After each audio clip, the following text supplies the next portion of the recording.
Hello, everyone, and welcome to Pals in a Pod, where we talk about all things pals and more. Naturally, because this is our first episode, we're going to take a few seconds to introduce ourselves. All right, people. Let's get ready to rumble. In the far back editing, you have the man, the myth, the legend, Grayson Kimmel. To the left on production, you have someone so swaggy, they named a song after her, Gabby Sosa. Hey guys, it is really a true honor to be here. I'm absolutely flattered. My name is Gabby Sosa. I am a junior here at MacArthur and a first-year PAL.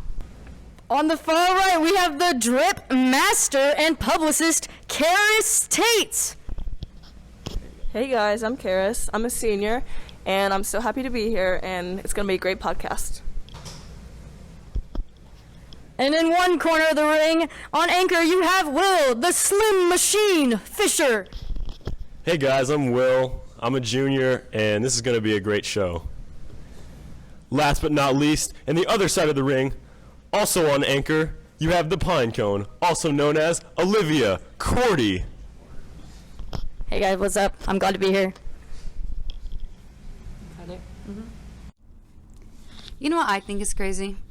How sometimes our first impressions of a person are so spot on, but at the same time, they can be completely off.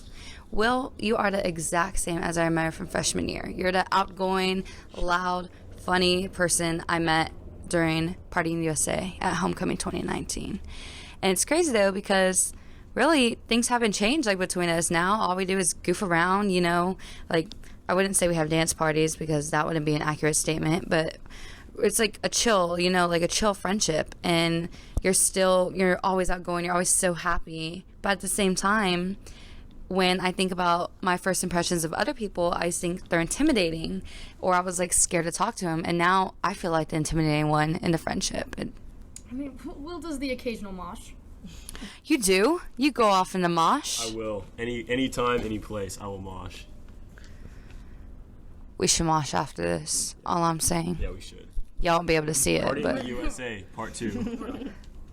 yeah, but I don't know. I still think it's crazy how sometimes we could be so right about people, but so wrong as well. And yeah. That's really true. I mean, like, you choose and you find your friends as you go through your life, and the ones that don't stick obviously weren't meant to be there, because the ones that stick are the ones that are going through the rough times with you, and they will stay there through the rough times after that. So once you find that good group, it's always nice to feel stable with them.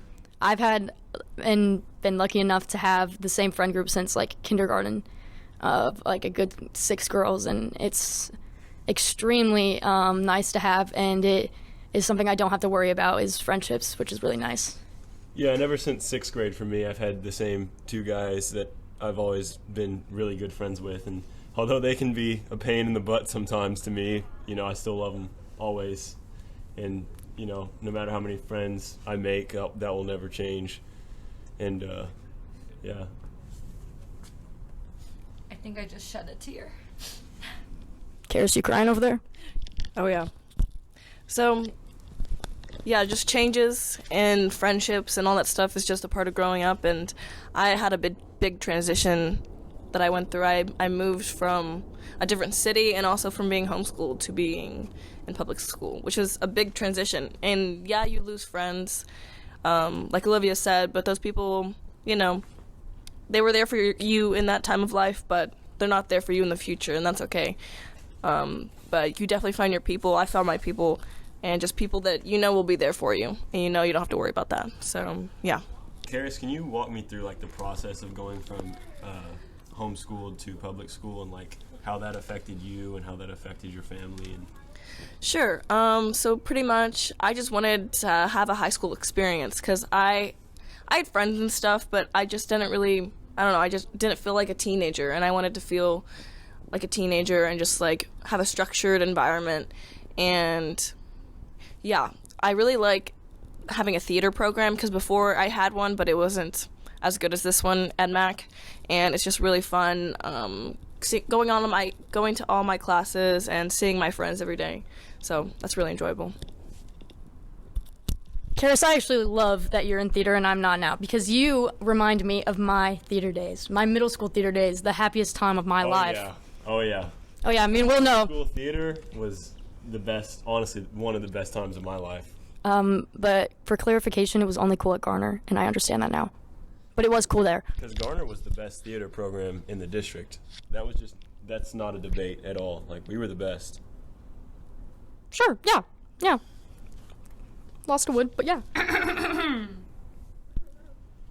Oh, nothing. I just kind of felt awkward. But, I mean, we won all the competitions, though.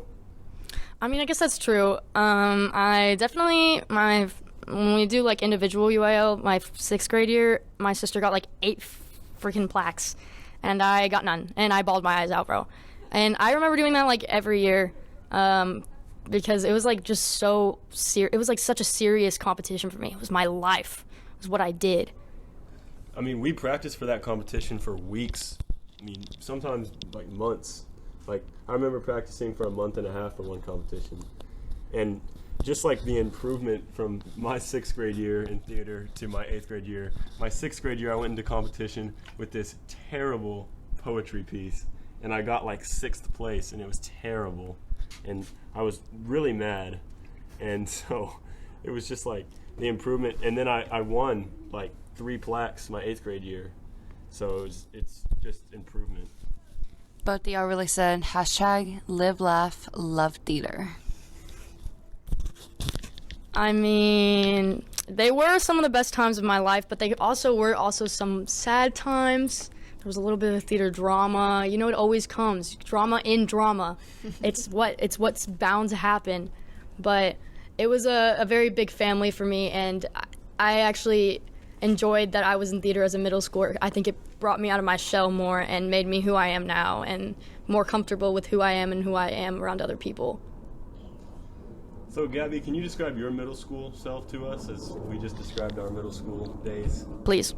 Anyways, coming from a school where my home school was not MacArthur, it was definitely different. I had 0 friends come from Nimitz, or STEM I should say, to this high school. And going in, I knew no one. I felt friendless. I felt lonely in a way, and that wasn't like me. I'm a very loud, extroverted, happy person, and I felt the complete opposite. I would sit outside in the corner with a lizard I met the first day of school, and it happened to be there the second day too, so I called him my little friend. There was a picture of it, I swear. Anyways, I did play volleyball, so I knew some people, a good 15 girls, but they all had their cliques. And when I would go eat lunch with them, it was them and then me.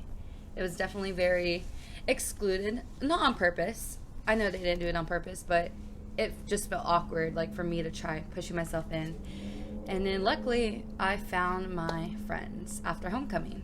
And homecoming is where I really found my friend group, and we've been friends ever since. And I wouldn't even call them friends anymore. I would truly call them family. Yeah. Now that we got that out of the way, let's move on. So, Gabby, how did you meet Will? Will. How did I meet you? I think it was homecoming freshman year, right? Homecoming 2019, freshman year. You were out there dancing to Miley Cyrus, Party in the USA. I sure was, and I was really the only one dancing in my group, so I was a little embarrassed, but like not really at the same time. You shouldn't be embarrassed at that point. That was pure talent. You had moves like Jagger, Will.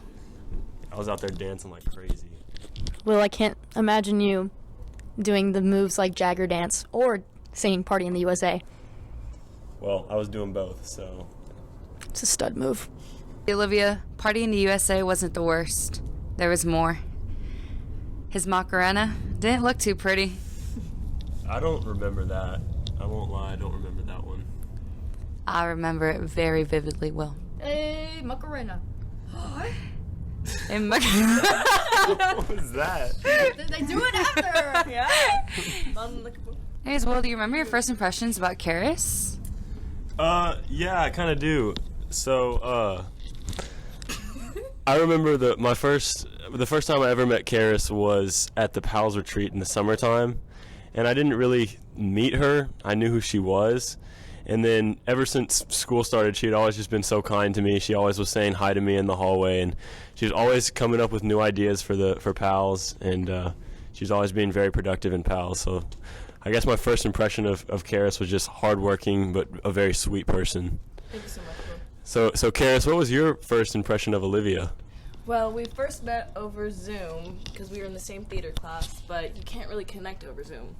So the first real impression I had of her was also at the PALS retreat during summer.